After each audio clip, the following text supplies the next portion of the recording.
शेवग्याच्या शेंगांचा आहारात जरूर समावेश करावा। शेवग्याच्या पानांची ही भाजी केली जाते। लोणचं, सॅलड आणि सूप तयार करण्यासाठी शेवग्याच्या शेंगा आणि पानांचा वापर करतात। शेवग्याच्या झाडाची मुळे जंतनाशक असतात। लहान मुलांसाठी आणि गर्भवतींसाठी शेवगा अतिशय आरोग्यदायी आहे।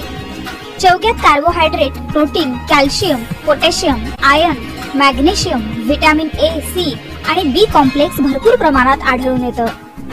शेवग्याच्या पानांचं चूर्ण कॅन्सर आणि हृदय रुग्णांसाठी उपयुक्त आहे। शेवग्याच्या सेवनानं ब्लड प्रेशर नियंत्रणात राहतं। अतिसार, कावीळ या आजारांमध्ये शेवग्याच्या पानांचा ताजा रस, 1 चमचा मध आणि नारळ पाणी एकत्र करून प्यायल्यास आराम मिळतो।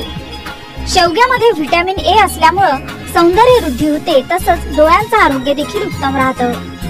पिंपल्सची समस्या असेल तर शेवग्याचं सेवन करावं। यामुळे चेहरा उजळतो आणि पिंपल्सची समस्या दूर होण्यास मदत होते। शेवग्याच्या पानांपासून तयार केलेले सूप दम्यावर गुणकारी आहे। शेवग्याच्या पानांमध्ये व्हिटॅमिन बी विपुल प्रमाणात असतं। तोंड येणे या आजारात शेवग्याच्या पानांचं आहारातून सेवन लाभदायक आहे। किडनी स्टोन, मधुमेह, हृदयरोग, कर्करोग यासारख्या गंभीर आजारांमध्ये शेवग्याचा प्रभावी उपयोग होतो।